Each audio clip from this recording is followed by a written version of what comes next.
cual es el concejal de Barbarie y Comunicación de Getafe que lleva la memoria histórica, que también ha colaborado en que esto se pueda desarrollar. Y contamos con Juan Carlos Sánchez. Juan Carlos Sánchez es el catedrático de periodismo de la Universidad Carlos. Y luego contra Eric, con mi presencia, que es el que más. Pasa Ángel Fernández, que es el presidente del Museo de Getafe, de la Asociación del Museo de Getafe, que es el que estábamos esperando. En vista de que no llega, pues vamos a pensar, porque si no se va a alargar demasiado. Samuel, me parece las palabras, como concejal, y luego ya empezamos. Nada, yo simplemente dar la bienvenida. Un poquito más fuerte, Samuel. Samuel. Más fuerte. Tenemos algunos. Nada, que dar la bienvenida a todos y a todas a este ciclo de conferencias, agradecer a amigos del museo y a la Asociación de Jubilados de Casa por organizar estas charlas, a José Luis, que va a estar en todo este ciclo de conferencias, que no sé si lo sabéis, pero empieza hoy este martes y va a estar también el martes que viene, que también tenemos otra charla sobre una jornada de actas de memoria democrática que hemos hecho aquí, que también el martes que viene podéis venir y la veis también. ¿A la misma hora? A la misma hora y en el mismo lugar. Este mes estáis todos los martes aquí, vais a ver cosas de memoria. Y luego también, pues eso, él tiene, son tres jornadas, estará el martes 16 y el martes 23 también, continuando con el ciclo de conferencias. Y pues nada, pues agradecer a José Luis estas charlas que va a dar y hoy a Juan Carlos Sánchez Illán también, catedrático de la Universidad Carlos III, de periodismo, que va a acompañar hoy a José Luis en este repaso por la historia de Getafe, que muchos yo creo que, bueno, no lo vais a reconocer porque yo creo que en esa época no habéis nacido la mayoría, pero algo sonará. Yo por lo menos no estaba todavía allí. Así que nada, muchas gracias y os dejo con ellos para que...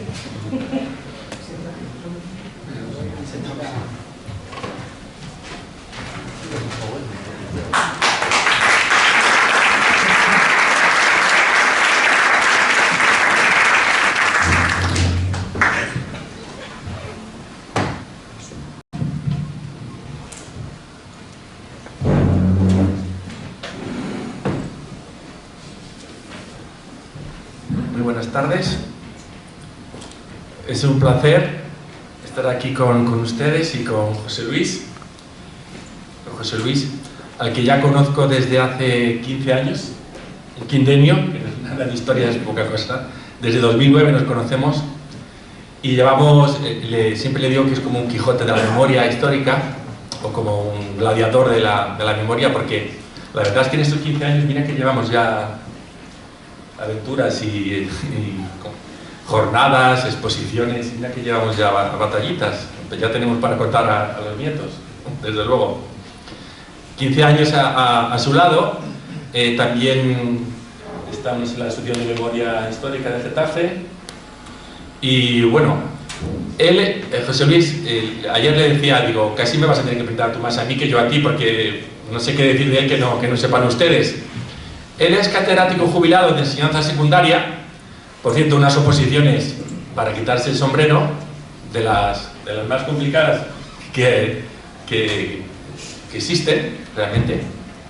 Ya jubilado, pero esa jubilación, en su caso, no ha significado que haya perdido el compromiso. Un compromiso del que yo tuve constancia, como decía antes, en 2009, cuando le conocí, cuando se presentó aquí el Teatro García Lorca de Getafe, se presentó un documental magnífico, que creo que está disponible en internet, que se llama Los Caminos de la Memoria, de José Luis Peñafuerte, en el cual él era un personaje protagonista en este documental, por cierto. Salía él casi como hilo conductor y también salía él en su práctica docente aquí en el Instituto de Getafe. Salía bastante bien documentado en el documental, para la redundancia, su trabajo y su compromiso. Y bueno, en cuanto le conocí en 2009, por un lado, en él se reunía ese compromiso, esa dedicación y el amor apasionado por Getafe. Yo soy de Getafe de adopción, pero ya llevo 20 años aquí, como getafense, así que todo lo que me cuente, aunque ya he colaborado en otras tareas, la verdad que todo esto que me va a contar hoy me interesa extraordinariamente.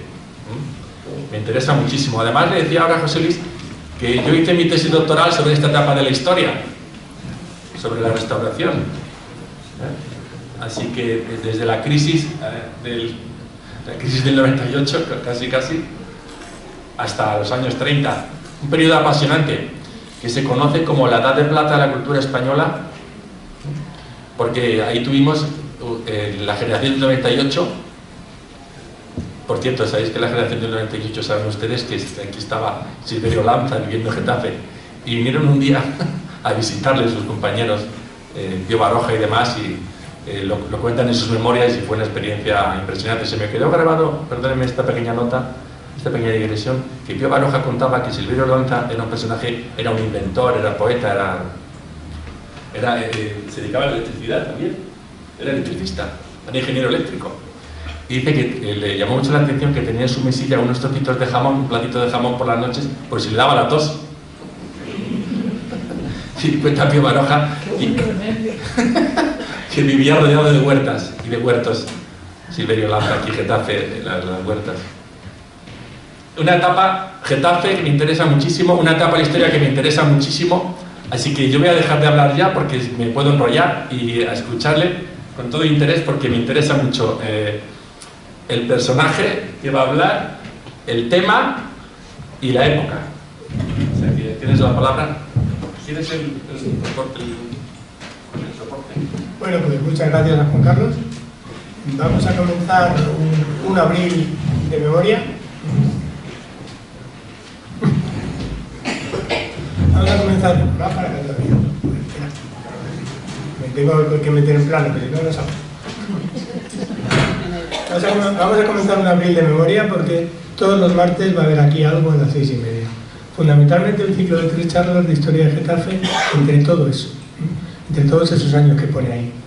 Empezamos en el 97 porque en ese año Getafe se ve con el alumbrado público, un prodigio para la época, y una ciudad, algo que llega muy pronto. En aquellos tiempos el alumbrado público era una rareza. Eran muy pocas las ciudades que tenían, y en todo caso pues Madrid tenía la Puerta del Sol y poco más. Getafe llega a ese alumbrado público. Veremos en una segunda charla la guerra civil y sus consecuencias. Y veremos en una tercera charla protagonistas de aquellos tiempos y lugares de memoria. Esas serán las 3 charlas. Las 3 charlas se organizan un poco en torno al título Cambio, Crecimiento y Conflictos, porque son las tres ideas que aglutinan todo lo que va a pasar. Getafe en el siglo XX cambia muchísimo. Ese es el primer mapa que tenemos conocido, el primer plano que tenemos conocido de Getafe, el plano con un cierto detalle. Lo primero que quiero resaltar fuera del plano es que en 1900 tenemos una ciudad de 4.300 y pico habitantes, y que en el padrón de hace 4 años teníamos 180 y tantas mil. Entonces, situaros simplemente ahí. Vamos a hablar de un periodo donde Getafe era 42 veces menos que ahora. Entonces, en este mapa tenéis señalado.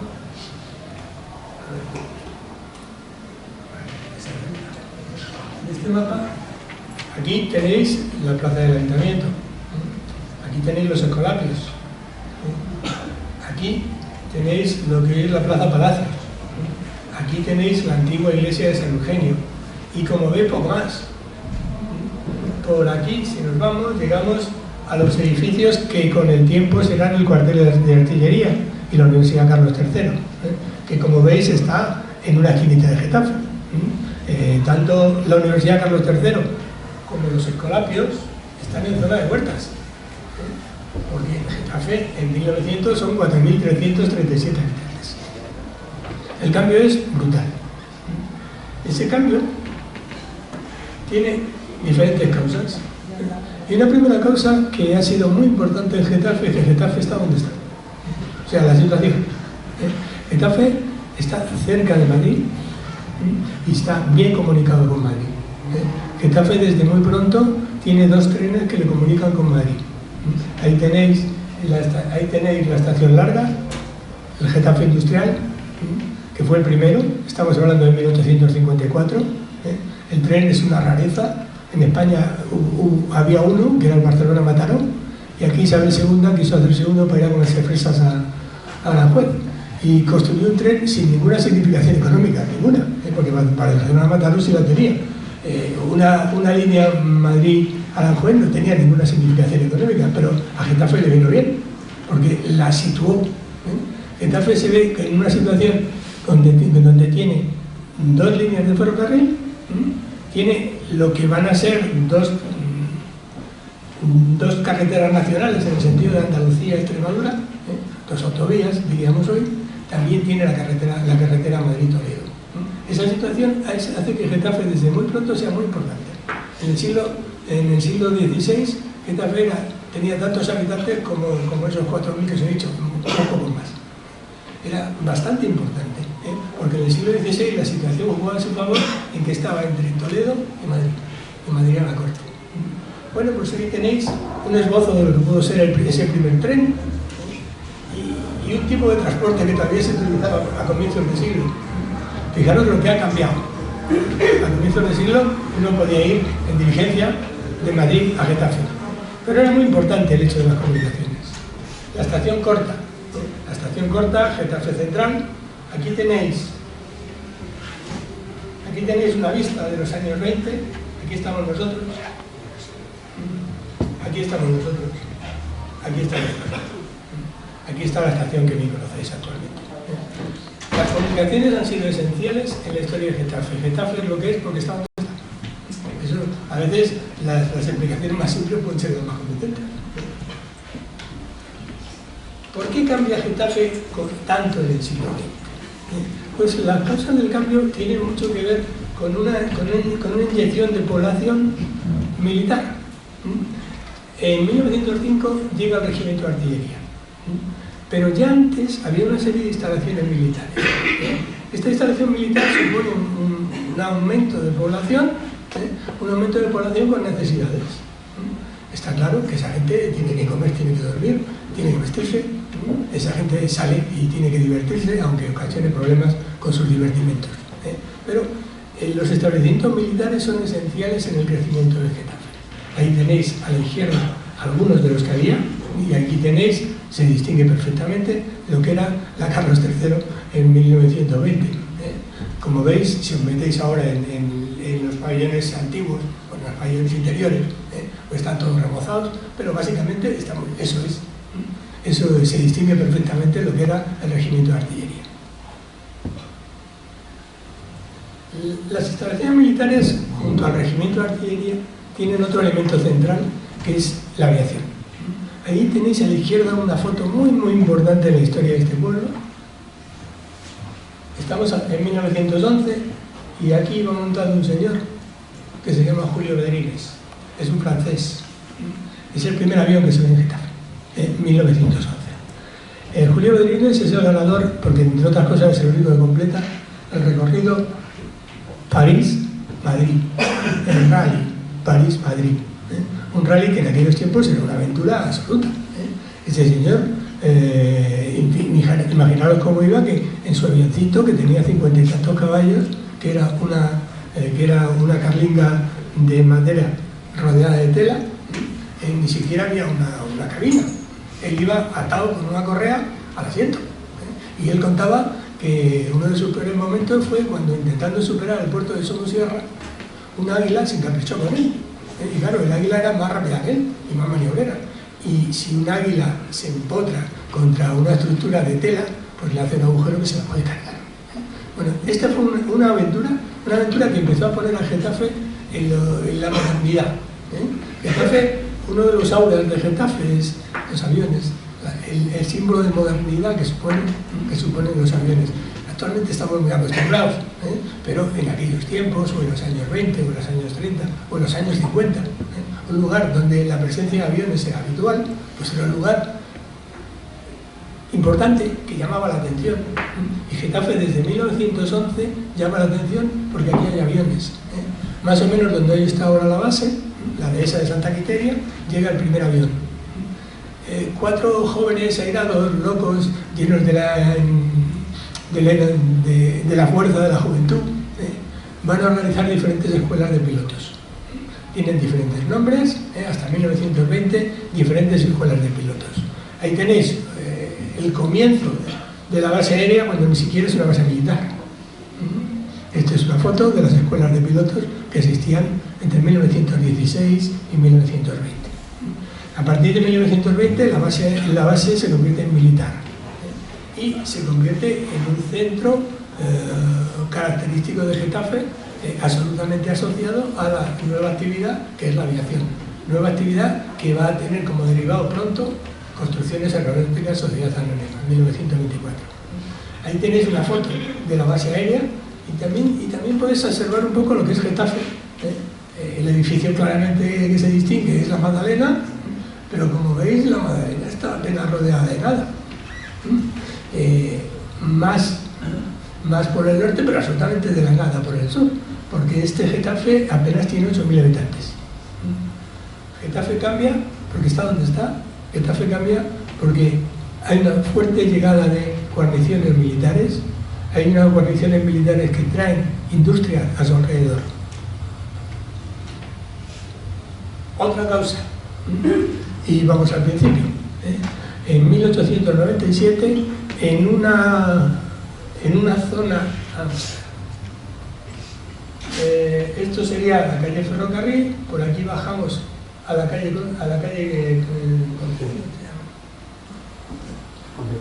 Concepción, y por aquí entramos a la Plaza de las Cuestas, para que os situéis.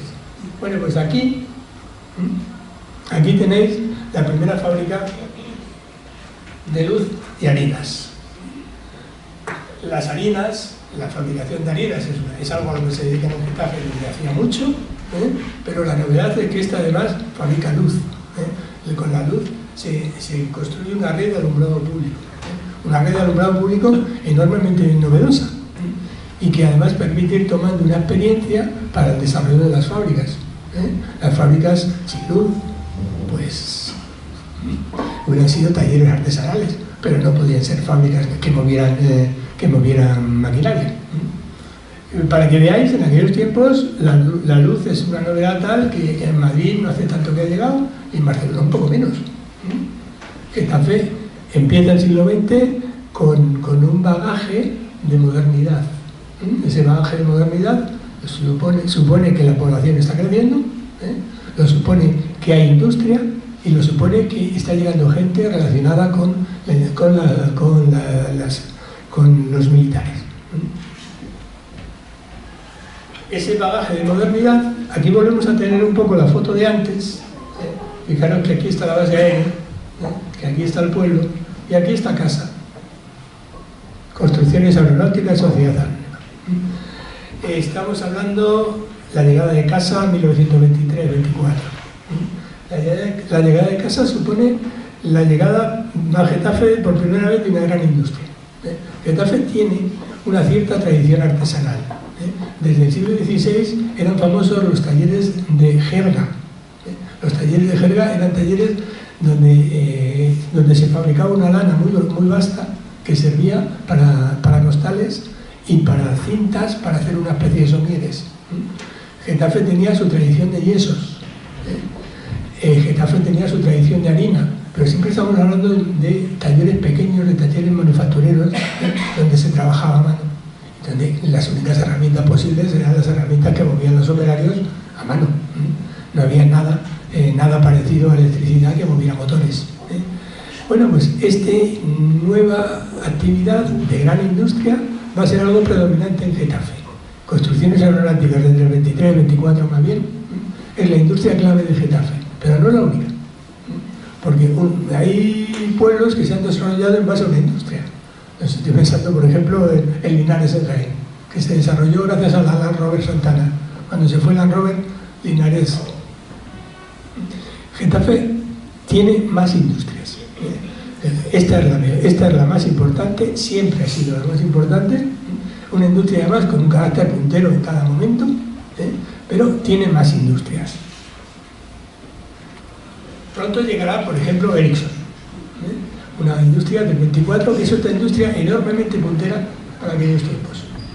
Ericsson se dedica pues, a algo absolutamente novedoso, estamos hablando de 1924, se dedica a la fabricación de teléfonos. Entonces, eso en 1924, para mucha gente tendría mucho de magia. Agarrar una cajita y poder hablar a través de ella, seguro que tenía mucho de magia. Ericsson.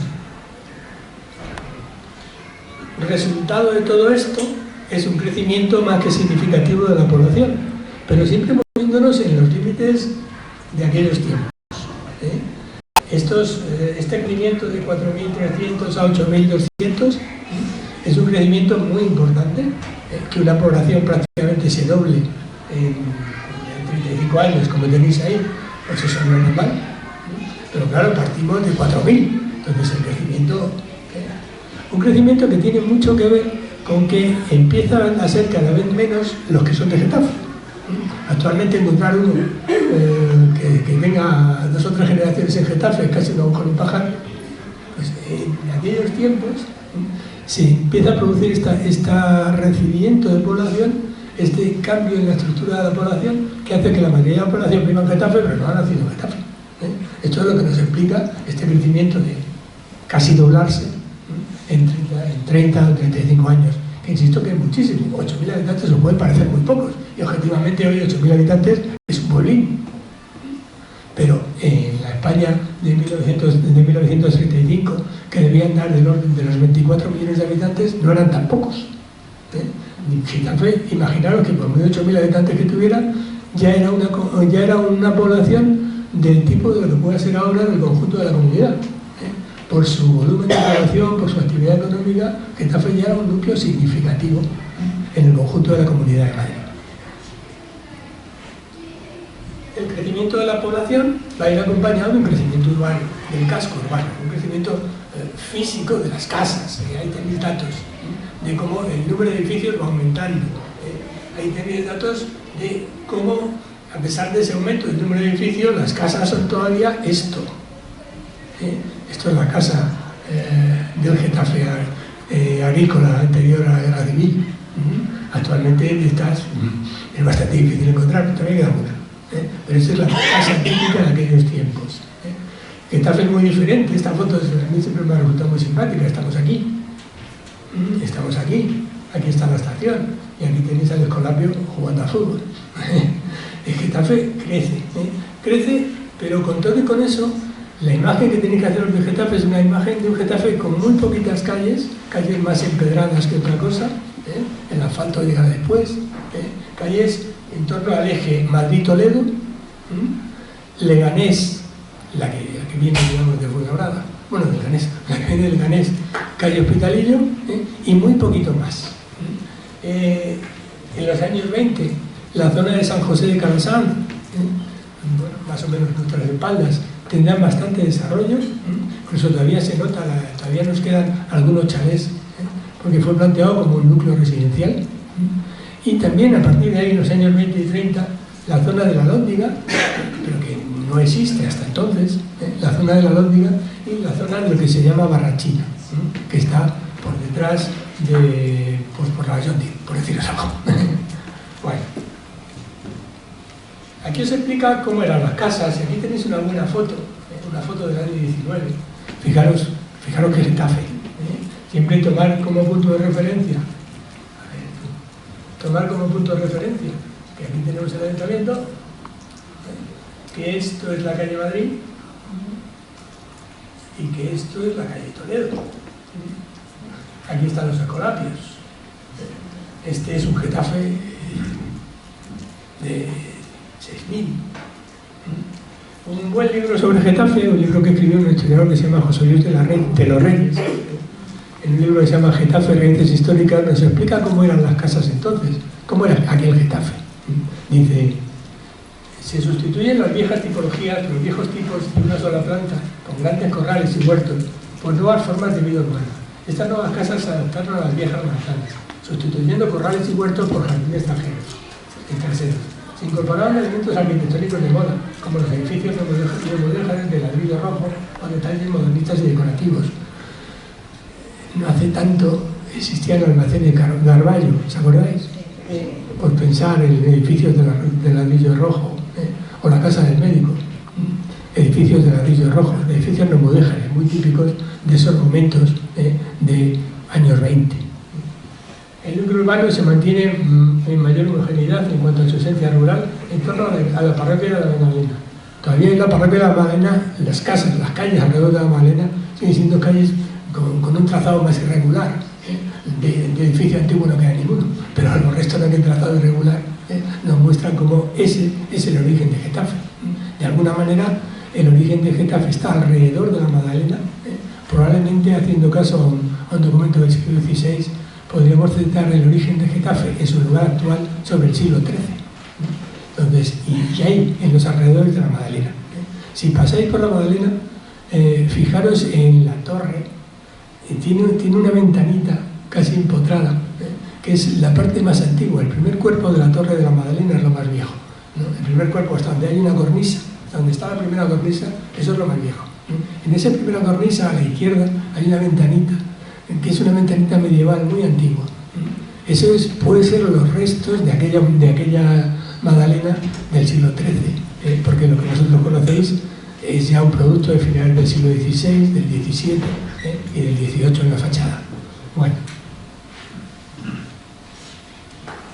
el pueblo está cambiando, y como todo pueblo que entre comillas se está haciendo urbano, está introduciendo las características típicas del ocio en el siglo XX.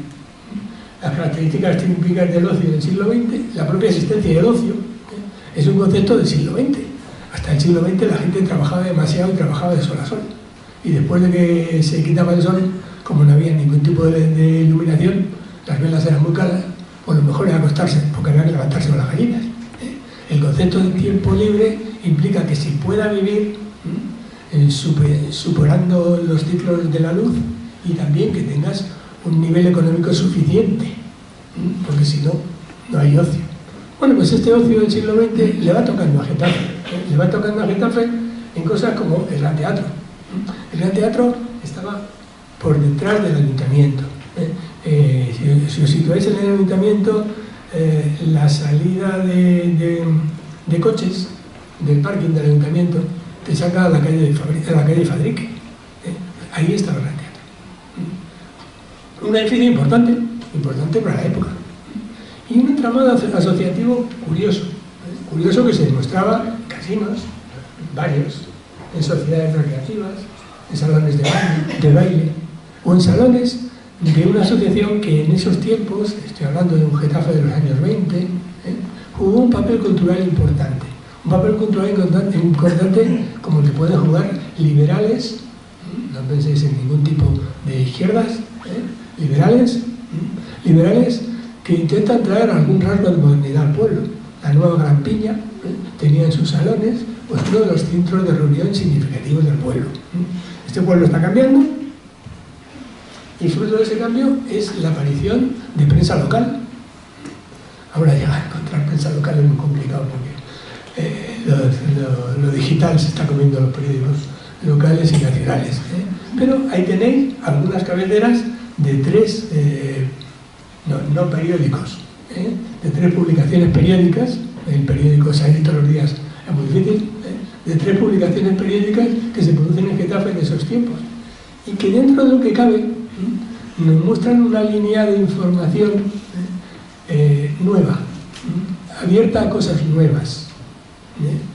En la región encontraremos las primeras referencias a la formación del movimiento obrero en Getafe. Y bueno, ellos pretendían hacer otra cosa, luego lo haremos, pero están abiertos a otras cosas. Ya no es el Getafe arcaico que había existido hasta entonces. Es un Getafe donde se pueden plantear novedades, y de hecho se están planteando novedades todos los días.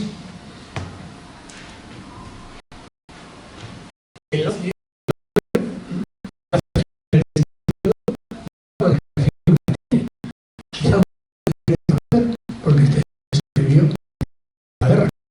Un cine que su fachada era una fachada estimable, el Cine Palacio, una fachada moderna en los términos de la modernidad de la época, lo que entonces se llamaba fascismo, con una capacidad más que significativa. Estamos hablando de 750 butacas. Que bueno, sobrevivió a la guerra, pero no sobrevivió a muchas cosas que vinieron después. Con todo, supongo que algunos llegasteis a estar en el cine.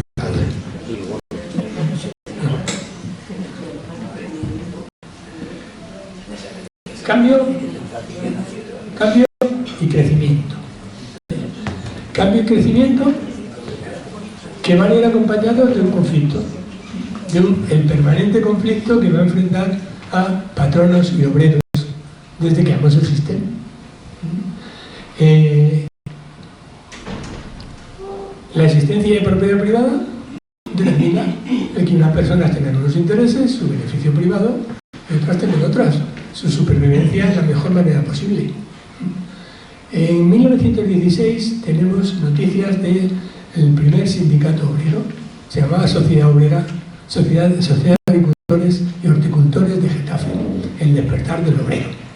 En aquellos tiempos el término sindicato no se usaba exactamente, pero cuando tú ves Sociedad Obrera, pues básicamente estamos hablando de un sindicato. El despertar del obrero se crea en 1916. Ahí tenéis el reglamento, ahí tenéis las firmas de su primera junta directiva. Y entre ellas destacaros especialmente la de este señor, Tomás Gutiérrez Espinosa. Tomás Gutiérrez Espinosa es el primer presidente de este sindicato, digamos que es el primer dirigente sindical del que tenemos noticias en Getafe. Este sindicato tiene unos objetivos muy moderados. Esas frases están sacadas de su reglamento.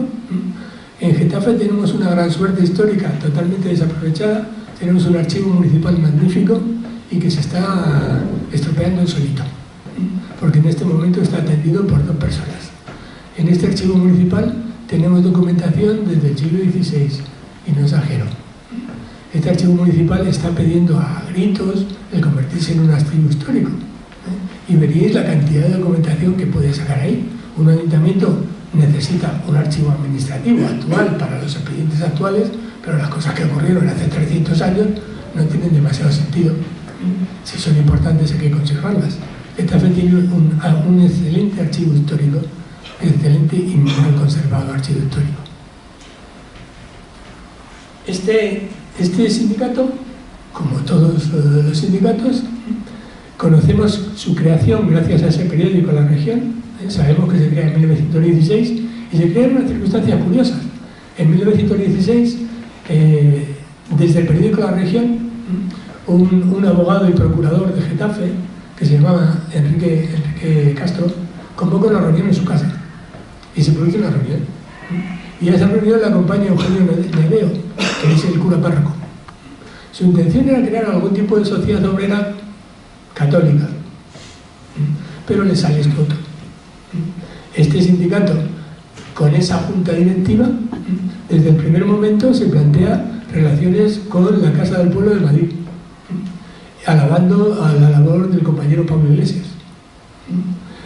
Este sindicato, desde el primer momento, se plantea reivindicaciones, y entre sus reivindicaciones está la huelga.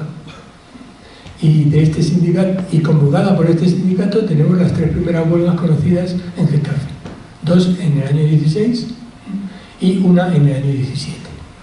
De este primer sindicato se conserva, por ejemplo, este documento, que vendría a ser algo así como el primer panfleto del que tenemos constancia en Getafe. Un llamamiento, un manifiesto del sindicato a los obreros en general.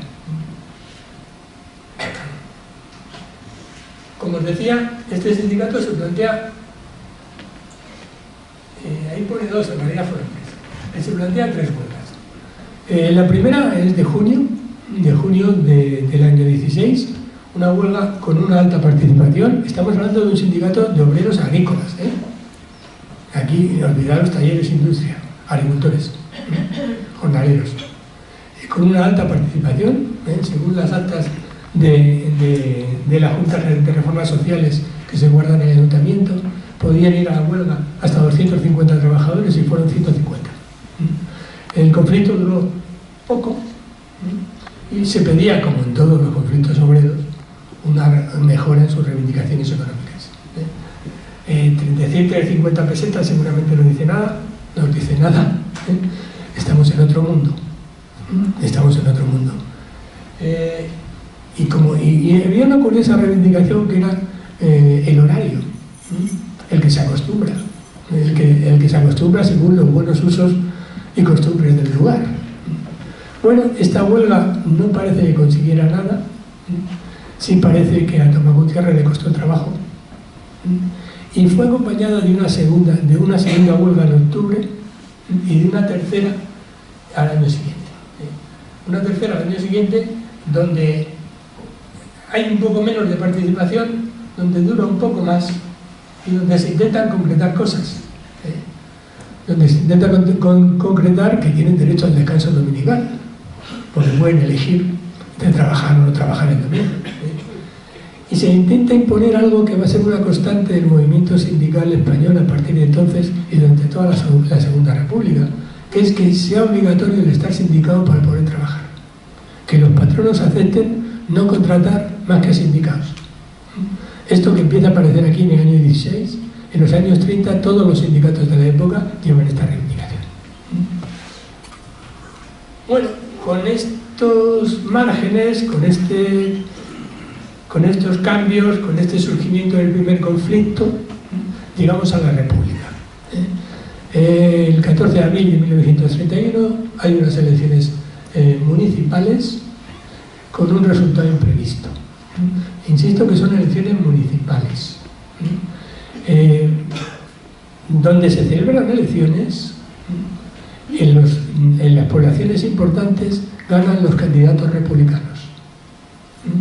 Donde se celebran las elecciones, porque en muchos sitios no se celebran elecciones. La ley electoral de la época tenía un artículo que se llamaba el artículo 27, de ahí viene el dicho, que decía que si no hay candidatos, no, que si solo hay un candidato, 29, dice Juan Carlos que es el 29, tendrá razón, que si no hay candidatos, si solo hay un candidato, no hace falta elecciones. Por lo tanto, las elecciones que traen las repúblicas son elecciones municipales, que se vota donde se vota, en muchos sitios no se vota, y donde se vota, en general, en las capitales de provincia, ganan los republicanos. Una vez que se empiezan a conocer resultados, los republicanos se echan a la calle, el pueblo se echa a la calle. Todos habéis visto documentales, el pueblo en la calle, llega a la república, el entusiasmo es enorme. El rey Alfonso XIII se ve tan desasistido que tiene una última reunión con un señor que era el general Sanjurjo, que era el jefe de la Guardia Civil en aquellos tiempos, y le dice a Sanjurjo que si la Guardia Civil garantiza su seguridad, y Sanjurjo le dice que sí hasta la frontera. Alfonso XIII, durante aquel detalle, pues como tampoco era tonto, pues decide irse a la frontera. Tenemos unas elecciones entonces que han sido peculiares. En Getafe hubo elecciones. En Getafe hubo elecciones y nos llevaron a una corporación municipal de 15 miembros. Pero 15 miembros que representan lo más moderado del espectro político de la época. Son republicanos. Ahí veis que PRR quiere decir Partido Republicano Radical, que de 15 miembros obtiene 10. Los republicanos radicales suponían la derecha de la época. Porque la derecha republicana, porque a la derecha de ellos después estará una cosa que se llamó la CEDA, que nunca se declaró republicana, y luego estarán los monárquicos, los falangistas, los carlistas.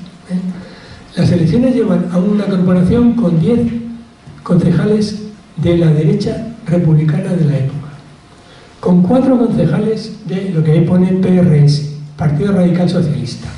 Su líder nacional más conocido era el tal Marcelino Domingo. Este era un partido republicano, demócrata, consecuentemente demócrata, que obtiene 4 concejales. Y luego uno de un partido de derecha de la época, la derecha liberal republicana.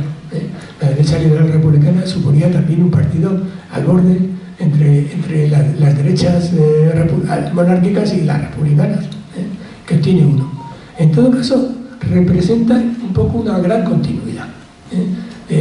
Como todos los que están aquí, mirar los apellidos de los concejales. Entonces, es una concejalía, es una corporación nueva, pero muy continuista. Básicamente siguen gobernando los mismos, solo que ahora se llaman republicanos, se han hecho todos republicanos último ahora, viendo que la cosa iba como iba. Esta corporación va a gobernar hasta el año 34, sin elecciones. Y en el año 34 se produce, bueno, en el origen de esta corporación hay un movimiento extraño. Os he dicho que el Partido Radical tiene 10 concejales y el Radical Socialista tiene 4. Bueno, pues como veis ahí, la alcaldía le toca al del Partido Radical Socialista, que se llamaba Mariano Benavente. Ese era un tío que sabía negociar, como podéis ver. Con 4 concejales se lleva la alcaldía. En el año 34, el país está yendo a la derecha. De hecho, después de la victoria de la derecha en el 33, en el año 34 tenemos que en el gobierno está el Partido Radical y la CEDA, la Confederación Española de Derechas Autónomas, que son todavía más moderados que el Partido Radical. En Getafe va a haber un cambio de gobierno, sin elecciones. Un cambio curioso, porque el Partido Radical Socialista a partir del 34 se deshace y va desapareciendo. Mariano Benavente, que ha sido alcalde en minoría por ser del Partido Radical, va a seguir siendo alcalde. Y va a seguir siendo alcalde apoyado ahora exclusivamente por los miembros del Partido Radical Socialista, del Partido Radical Republicano, los seguidores del tal Alejandro Lerroux. Con todo, este gobierno gobierna, empieza a tomar medidas.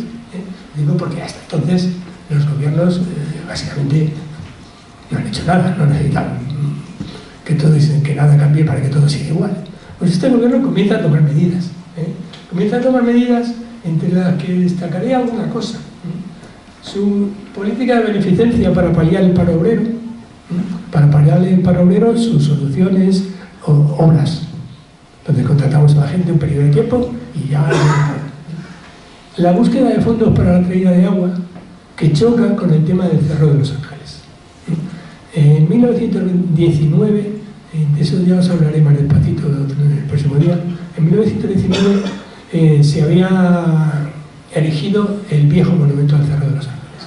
A partir de ahí, la Iglesia fue tomando posesión del territorio y, en principio, el Ayuntamiento llegó a un acuerdo en 1919 por el cual la Iglesia recibiría parte de ese terreno, parte, no todo, recibiría parte de ese terreno y estaba obligada a financiar la traída de aguas a Getafe.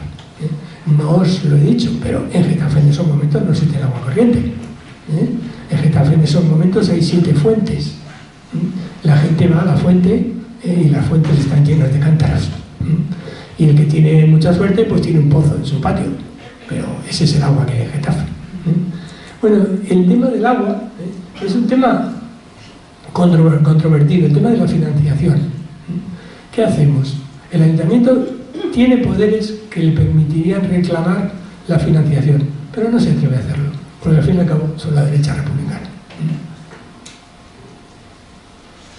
En cuanto al conflicto laboral, hasta esos momentos el conflicto laboral había existido o se había negado. En la época de la República, un ministro socialista, ministro de Trabajo, Francisco Nano Caballero, intenta dar leyes laborales, intenta dar leyes que regulen las relaciones laborales en este país. Y de él saldrá la ley de 8 horas, o saldrá la ley de términos municipales, una ley que obliga al propietario a contratar en primera instancia a trabajadores de su término municipal. Y solo si hay más trabajo, a traerlos de fuera. Esta era una forma de controlar lo que hacían los patronos. Si los de mi pueblo no quieren trabajar por 5, me traigo a los del pueblo de al lado que trabajan por 3. Se van intentando crear órganos de regulación de las relaciones laborales. Empiezan a aparecer los jurados mixtos. Los jurados mixtos, que es lo que su nombre indica, jurados donde participan patronos, miembros del Ministerio de Trabajo y representantes de las organizaciones sindicales. Se intenta buscar acuerdos para solucionar los conflictos. Y hay diferentes intentos y diferentes comisiones creadas por este ayuntamiento. Pero como pone ahí, aunque esas comisiones existen, no digo que existen, porque en el archivo municipal vas a encontrar actas, existen, pero apenas toman decisiones y apenas se reúnen. Realmente, en cuanto al conflicto laboral, este gobierno fue un gobierno que no se atrevió a tomar medidas. No tomó medidas de derecha, como tomarían los siguientes, pero no se procuró cómo solucionar aquello. La República va a haber un florecimiento enorme de sociedades obreras. Hasta ahora se ha hablado de una. el despertar del obrero. Todavía existía otra, que se llamaba la Unión Obrera, pero la Unión Obrera, a pesar de ese nombre, era una sociedad protegida por las fuerzas vivas. Su presidente era nada menos que el párroco, Eugenio Ledeo. Tenía subvenciones municipales. Era una sociedad, se llamaba obrera, pero correspondería a lo que se puede llamar sindicalismo católico. Desde luego en la vida se planteó algo como una huelga. Eso sí, organizaba tómbolas y cosas así. Pero con la República llegan los primeros sindicatos, la gran jornada de sindicatos obreros. Los sindicatos obreros van a estar representados en una ciudad todavía muy agrícola. Yo os he hablado que nace un Getafe industrial, pero este Getafe todavía no es industrial, en el sentido que la mayoría de la población sigue trabajando en el campo, aunque menos de lo que trabajan en la mayor parte de los pueblos de España. Un sindicato absolutamente agrícola, la Sociedad de Obreros Agrícolas y Horticultores de Getafe. Esta sociedad se va a plantear, como todas, pues la mejora de las condiciones materiales en las que viven y se desempeñan sus afiliados. Como todos, para ellos va a ser muy importante recordar la cuota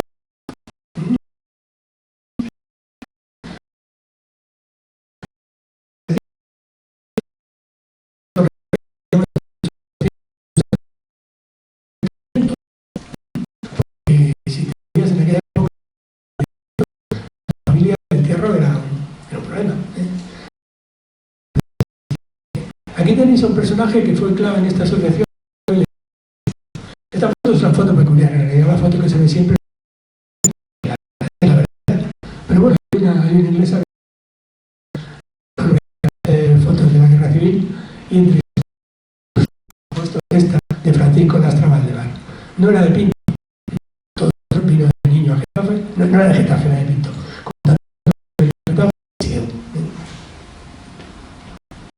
La sociedad pues, tiene una serie de cargos, por ejemplo, un poco como homenaje a todos los nombres recogidos en documentos. Normalmente lo que tenemos en el Archivo Municipal de Getafe son notificaciones de la sociedad al ayuntamiento, a la autoridad gubernamental. Cuando se producía una asamblea, estaban obligados a solicitarla, los resultados de la asamblea estaban obligados a comunicarlos. Entonces, de esa manera, en el ayuntamiento se conservan cantidad de documentos que nos van reflejando cómo varían los dirigentes de esta sociedad y de todas. Y durante este periodo, una de sus actuaciones más significativas fue el intento de arrendar 2 fincas. El intento que lo logró. La suerte de roturas, o sea, más o menos donde hoy están los edificios que voy a hablar un poco de aviación, los edificios de cuartel. La suerte de roturas y el Prado de Cedinos son arrendados por esta sociedad al ayuntamiento. Este es un ayuntamiento republicano, hay leyes, el ministro de Trabajo es socialista, hay leyes que permiten los arrendamientos colectivos. A partir de 1932 va a existir este arrendamiento por parte de la sociedad. Sabemos que existe porque ahí están los documentos y porque los documentos se continúan. Lo que no sé realmente, lo que no he podido encontrar es cuál fue la realidad de este arrendamiento, es decir, a qué se dedicaban, cuántas personas participaban. Pero existió este arrendamiento. En Móstoles existió otro, en el Soto, basado también en la misma ley. Como pueblo donde se desarrolla la industria, pues tenemos ya un sindicato de industria, la Sociedad de Obreros Metalúrgicos. Aquí tenéis a Óscar Jerez Benavente. Óscar Jerez Benavente va a ser muy importante en este sindicato, a veces será presidente, a veces será secretario, va a ser muy importante en la historia del movimiento obrero en general, porque será secretario de la Casa del Pueblo, va a ser teniente de alcalde del último ayuntamiento republicano y a consecuencia de ello será fusilado en el año 39 por la orden de Franco.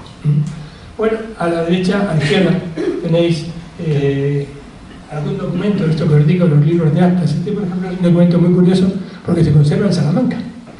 Cuando las fuerzas franquistas iban entrando en los pueblos, pues entraban en la Casa del Pueblo. Entonces, normalmente lo tomaban todo. Pero a algunos se le ocurrió ¿por qué no guardamos algo de estos documentos? Lo guardamos porque a lo mejor de esto sacamos luego con qué acusarlo. Y lo guardaron y los acabaron llevando a Salamanca. Hoy en Salamanca está el Centro Documental de la Memoria Histórica, que guarda auténticas toneladas de documentación, y entre ellas guarda este fragmentito de documento que corresponde a 2 años del libro de actas de este sindicato, que por pura casualidad se ha conservado. Con estos 2 años y noticias de prensa y poco más, sabemos de este sindicato que también participó en huelgas, sabemos que estuvo desde el principio relacionado con la UGT. Con este libro de actas he podido reconstruir una lista de hasta 100, con los nombres de hasta 154 afiliados, porque a base de mirar de acta a acta, ir sacando nombres y irlos cruzando. Y sabemos que aportó 3 miembros a la Junta Rectoral del Ayuntamiento de Getafe. Otro sindicato, albañiles. Bueno, pues ahí tenéis el sindicato de albañiles. Ahí tenéis un sello curioso, con la plomada y la escuadra en el centro.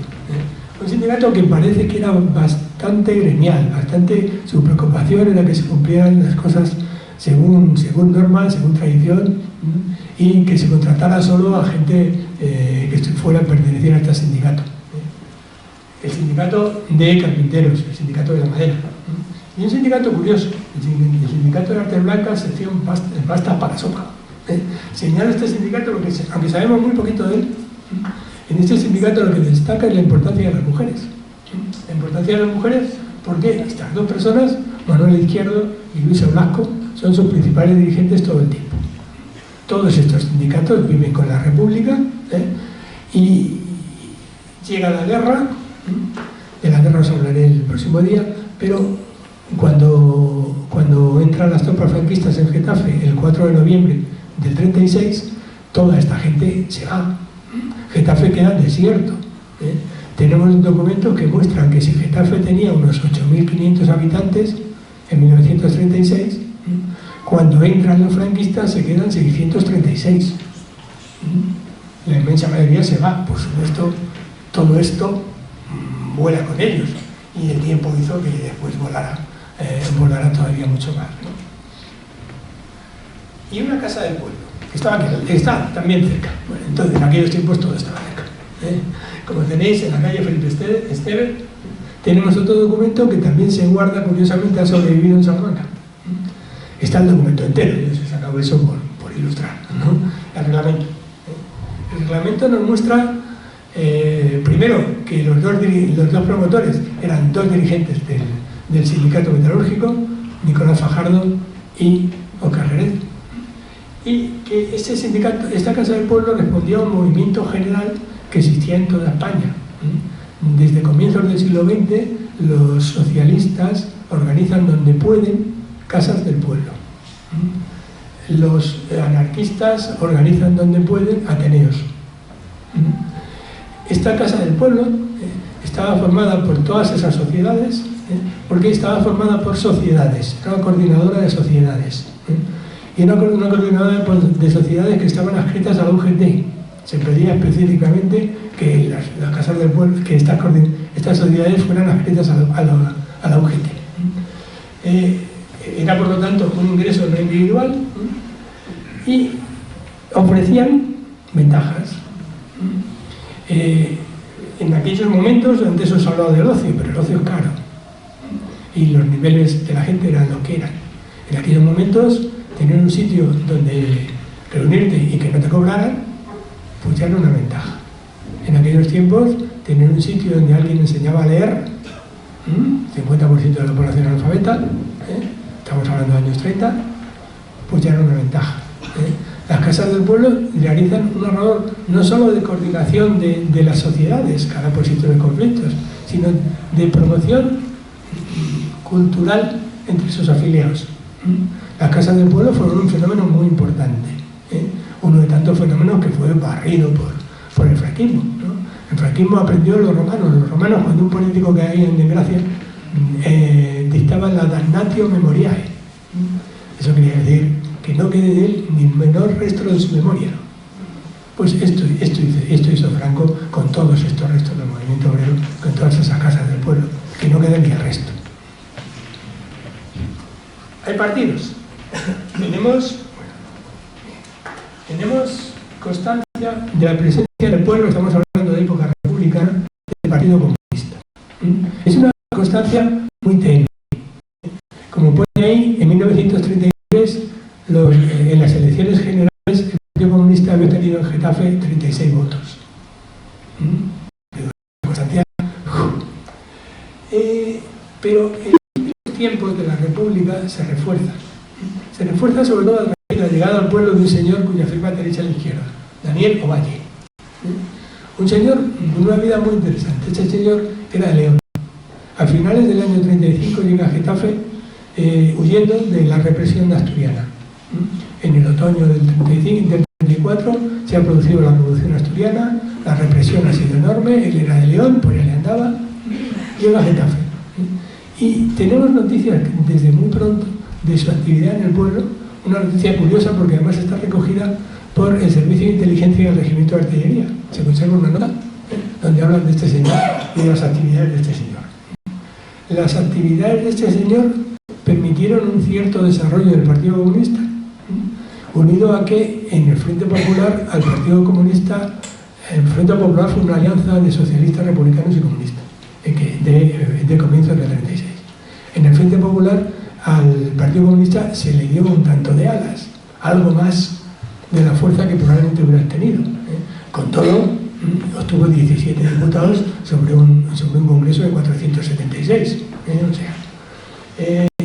En Getafe tiene un cierto crecimiento y en Getafe, de eso hablaremos el próximo día, en Getafe, cuando el nuevo gobierno del Frente Popular llega al poder, se dedica a sustituir todos los gobiernos donde no ha habido elecciones en el 33, en Getafe no ha habido elecciones en el 33, por juntas gestoras. Y nombra una junta gestora formada por 9 personas. Tenemos perfectamente delimitado quiénes eran y sabemos que uno era Ovalle y que otro era Francisco Hernández. Francisco Hernández era un miembro del sindicato de albañiles. La Juventud Socialistas del PSOE. Primero fueron las Juventudes Socialistas. Es más, primero fueron los sindicatos adscritos a la UGT. Los sindicatos adscritos a la UGT fueron la cuna de los jóvenes radicalizados de la época. Por ejemplo, Luis Tordesillas, Francisco Lastra. Los jóvenes radicalizados de la época se organizaron relativamente pronto en las Juventudes Socialistas. Y muy al final, tan al final como junio del 36, se creó en Getafe la agrupación socialista del PSOE, la primera agrupación socialista de la que tenemos noticias. Ahí tenéis el documento de la Dirección General de Seguridad que dice que está legalizada la asociación socialista, la agrupación socialista de Getafe. Por lo tanto, durante el periodo republicano el Partido Socialista como tal no tiene ninguna incidencia en Getafe. Junio del 36. ¿Ha existido la CNT? Pues de la CNT no conservamos prácticamente documentación. Esto no quiere decir que no existiera, porque si conservamos muchas de socialistas es porque estos, os he dicho que cuando querían reunirse pedían permiso. Esto no entraba en el mundo de la CNT. La CNT si quería reunirse, se reunía. Entonces, no conservamos prácticamente documentación. La idea que yo tengo es que a finales, en los últimos momentos antes de la guerra civil, sí debe existir ya algún tipo de organización de la CNT. Pero lo único que he conseguido recuperar es un sello de la CNT en una petición de manifestación para el 1 de mayo del 36. Pero es un sello de la CNT. Con todo esto, bueno, pues para cerrar y recapitular y ya no cansará más. Bueno, pues, conclusiones. Estamos hablando de años que provocan cambios. Y todos los cambios traen crecimiento, es evidente. De 4.000 a 8.000 habitantes. De un pueblo agrícola a un pueblo urbano. Pero el crecimiento provoca siempre conflictos. En este factor de cambio y crecimiento, el principal elemento fue la industria aeronáutica. Getafe se encuentra con una industria puntera entonces y ahora.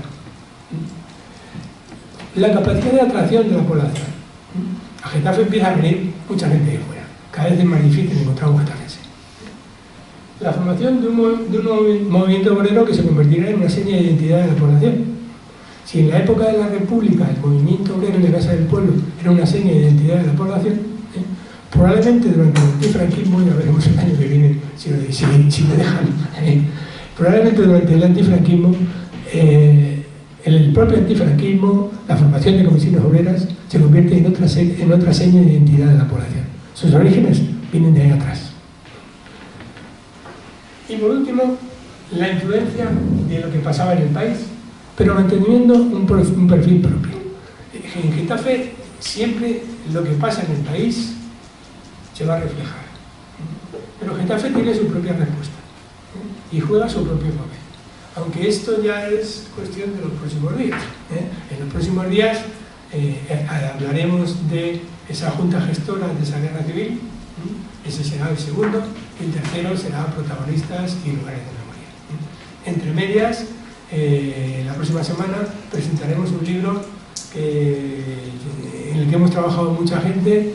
Es un libro que recoge las conclusiones de 2 congresos de historia de los pueblos de la Comunidad de Madrid.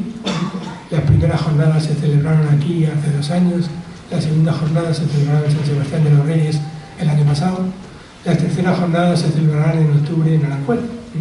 Es un libro que, como todos, tendrá la distribución que tenga, sea poquita, que si os interesa, habrá aquí tendremos ejemplares a la venta.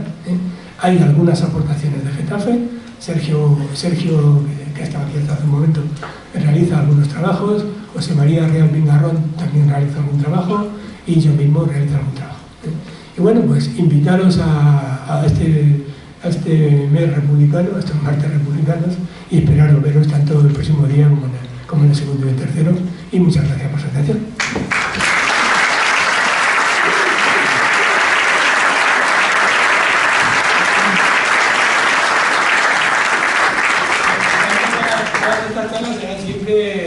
Amenizadas con buen de este tipo. No sé si alguno queréis decir algo.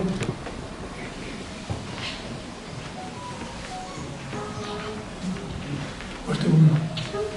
José Luis, yo quería saber si tenemos datos de participación en las elecciones. Por un lado, durante la restauración, hasta la dictadura, aquí había un sistema caciquil, había elecciones medio libres. Y luego en la Segunda República, ¿tenemos datos de participación? Ante la Segunda República... Tiene toda la pinta por lo que has contado de que aquí había una alta burguesía... Ante la Segunda República, las elecciones de febrero del 36, los datos te los voy a enseñar el próximo día. Sí, hay datos de febrero. Y las elecciones de la restauración... generales, pero de locales. Sí, de locales solo hay las del 31. También hay datos de la del 31. También hay datos del 31. Esos nombres que te he puesto... Solo hay datos del 31 y se verificaron. Sí, es que no hay más. Que no hay más elecciones municipales que en el 31. No, municipales. No hay más. Locales solo del 31. Solo del 31. Luego generales... ¿Se llevaron a cabo de verdad o fue un pucherazo? No, parece ser que sí. Parece ser que sí. Porque incluso hubo candidatos obreros que se quedaron cerca. Y respecto a las elecciones en la restauración, el que sabe es Sergio, se me ha ido. Sí, Sergio te puede proporcionar datos. ¿Algo más? No sé si se tiene constancia de la presencia de la unión de las juventudes socialistas y comunistas en la Junta. Sí, hay un congreso de unificación, pero solo sabemos que hubo un congreso de unificación en abril del 36 y que su primer presidente fue Leoncio Candelas, pero no me pidan más. Sí, se unificaron como las juventudes socialistas pertenecían al PSOE, tenían su propia organización, las juventudes comunistas pertenecían al Partido Comunista, estamos hablando del tiempo de la República, tenían su propia organización y muy poco antes de la Guerra Civil, juventudes socialistas y juventudes comunistas se unificaron y formaron la Juventud Socialista Unificada. Esto ocurrió en toda España. Y en Getafe tenemos constancia de que también ocurrió. Pero solo te puedo decir. Leoncio Candelas. Sí. Yo, es que mi suegra su hermano, Su hermano. era Leoncio Candelas y tuvo 5 penas de muerte. Sí. O sea, que yo le he conocido, al hermano. Sí, Leoncio Candelas es el personaje apasionante. Sí, llevan a 120 años. Sí. Leoncio es el personaje apasionante. Es un hombre que era muy joven. Yo cuando lo conocí me quedé, porque era una persona adulta. Mira, mi hija cuando era inglés en el colegio, hablaba con su tío, su abuelo en inglés, tocaba el violín, o sea, era algo impresionante. Yo muchas veces decía, esta persona, ¿cómo puede ser así?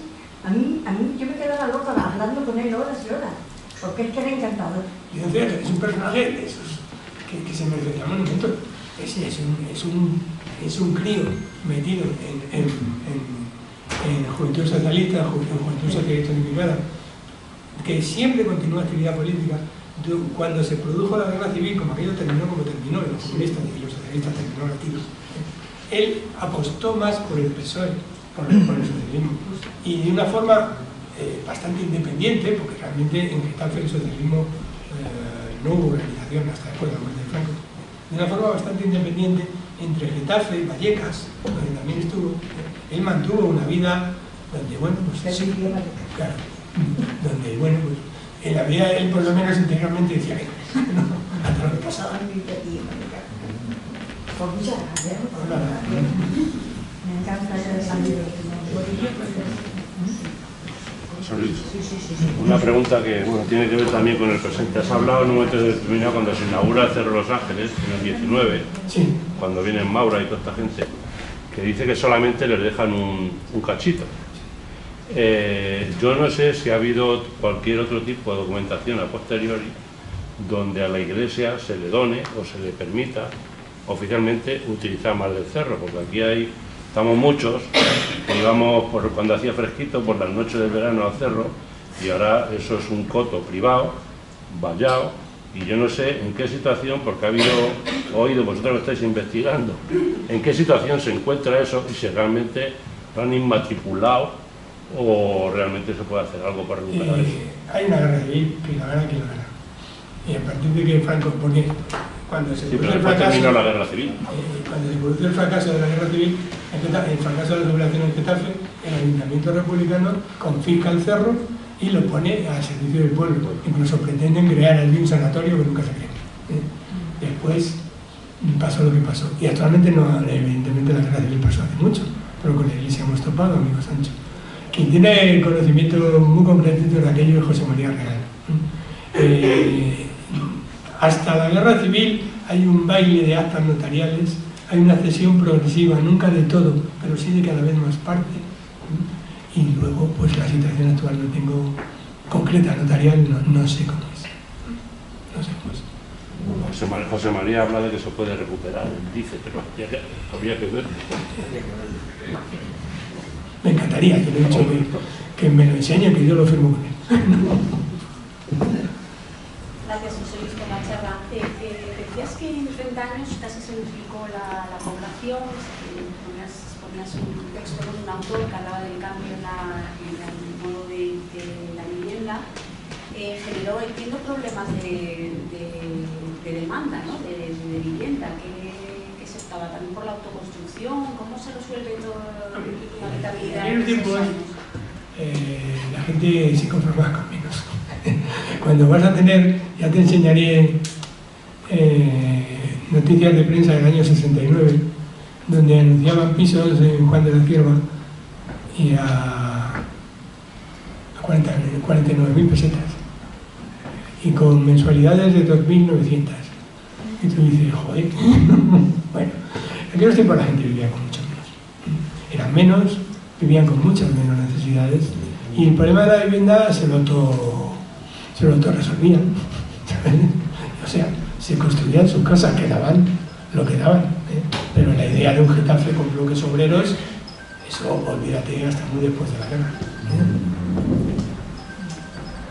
¿Algo más? Pues nada, pues muchas gracias y espero verlos los próximos días.